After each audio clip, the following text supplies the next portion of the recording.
Meus amigos, é como eu sempre digo, o óbvio precisa ser dito.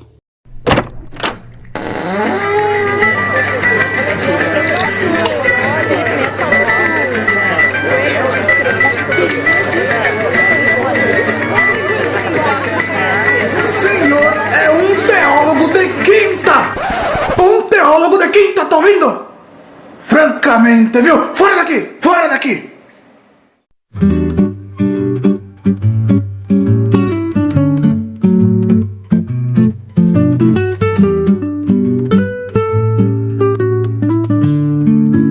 Fala galera, me chamo Jonathan Fernandes, tá no ar mais um Teólogo de Quinta, mais um take, e dessa vez para falar de um assunto pesado, né? Muito pesado na verdade, que é a violência contra as mulheres que acontecem diariamente no nosso país e a morte das mulheres também, por conta do feminicídio, e eu coloquei esse título, né, o silêncio dos coniventes, e já explicando para quem não sabe o que significa a palavra conivente, pegando aqui do dicionário, é quem sabe de um ato ilícito, imoral ou irregular, mas omite-se, finge não ver ou não o impede, tornando-se cúmplice. O termo indica alguém que fecha os olhos, entre aspas, né, a erros, agindo com cumplicidade passiva ou ativa. E esse é um recado muito duro e forte que eu quero fazer a nós, homens que não agridem mulheres, homens que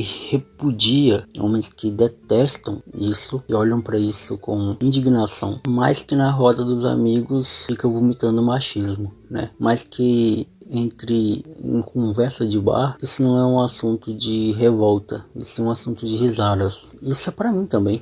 Essa mensagem que eu estou dando aqui para todos os homens também é para mim, porque não tá óbvio que você é contra a violência contra a mulher. Não tá óbvio que você podia atos machistas, né? Que você repudia a forma que os homens, na sua maioria na sociedade, tratam as mulheres. Não tá óbvio. Eu vou trazer um dado aqui para vocês que talvez ajudem a elucidar a urgência disso. Uma reportagem da CNN Brasil, que foi ao ar dia 4 de março, né, desse ano, no início do mês, aponta que foram 1.568 mulheres assassinadas, um aumento de 4,7 em relação ao ano anterior, no caso 2025, né? Segundo o Fórum Brasileiro de Segurança Pública. Ou seja, o Brasil tem o maior número de feminicídios dos últimos 10 anos. Essa reportagem aqui é do Felipe Souza, tá? Dando crédito aqui, da CNN Brasil. Então, em 2025, o Brasil já tinha registrado o maior número de feminicídios da última década. O ano passado foi 1.568 mulheres assassinadas em razão de sua condição de gênero, um aumento de 4,7 em relação a 2024, quando houve 1.492. Ou seja, isso é um número gradual,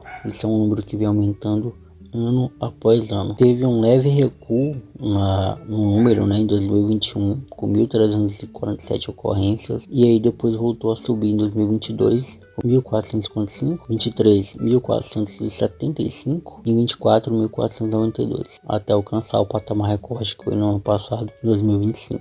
Então, desde março de 2015, quando a lei passou a classificar como feminicídio, né, os assassinatos motivados por violência doméstica e familiar ou por menosprezo, discriminação à condição de mulher, ao menos 13.703 mulheres foram mortas no país sob essa tipificação. Gente, eu vou repetir o número, tá? 13.703 mulheres mortas por conta de um ódio à mulher. E eu queria que esse número impactasse a gente de alguma forma, né? Porque não é só número também. Se só uma mulher fosse morta por conta do gênero, já seria absurdo. Mas infelizmente o número é muito maior que isso. Isso deveria impactar a gente. Isso deveria indignar a gente. Deveria revoltar a gente. Se a gente realmente é contra a violência de gênero, se a gente realmente é contra a violência contra a mulher, se a gente é realmente contra tratar a mulher como se fosse nada, a gente deveria conversar mais sobre isso, debater mais sobre isso. A gente deveria colocar uma revolta nas nossas redes sociais, assim como a gente coloca revolta contra a guerra no Oriente Médio, assim como a gente coloca uma revolta contra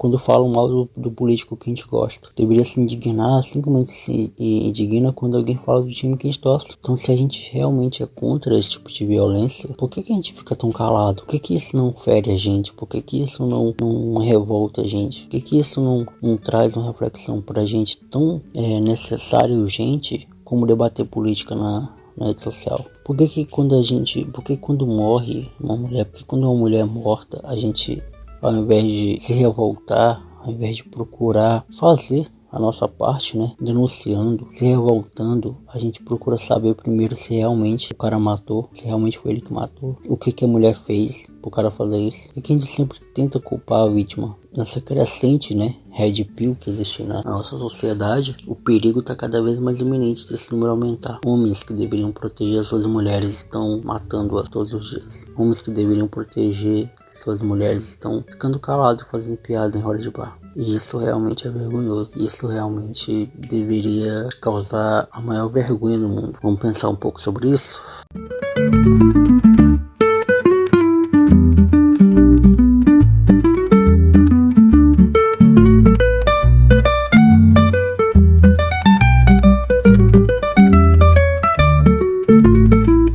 É isso, galera. Episódio um pouco mais tenso. Eu realmente precisava trazer esse episódio aqui. Eu ia gravar um vídeo, né? Mas eu falei, cara, eu acho que no podcast eu me sinto mais à vontade para falar. No podcast eu consigo pegar os dados e, enfim, colocar aqui de maneira melhor. Enfim, eu queria trazer essa reflexão pra gente pensar. Se realmente é algo que nos indigna, né? Se realmente é algo que nos deixa mal, então vamos ser porta-vozes dessa indignação, beleza? E canal de denúncia para denunciar a violência doméstica é o número 180. Ligue 180, tá disponível 24 horas por dia, 7 dias por semana. Então, se você ficou sabendo de alguma denúncia, se você ficou sabendo ou ouviu, né, presenciou alguma agressão contra a mulher, não seja conivente, cara. Não fale que isso não tem nada a ver com você. Denuncie. Ligue 180. Denuncie. Para apoio emocional também. Ligue 188. 188, que é o Centro de Valorização da Vida. E eu queria convidar meus amigos podcasters, produtores de conteúdo, pessoas que fazem conteúdo, que têm voz na internet, seja no Instagram, seja no YouTube, a produzirem conteúdo sobre esse tema, a falarem desse tema, que é difícil, pesado, duro, mas que necessita ser falado, que necessita ser urgentemente tocado nesse assunto, para que a gente possa conscientizar a nossa sociedade em relação a isso e incomodar quem está do outro lado, beleza? É isso. Segue a gente no Instagram, @teólogo de quinta e @Jonathan Fernandes original. Até a próxima terça, mais uma plataforma, e até a próxima quinta, mais um teólogo de quinta. Tamo junto e fui.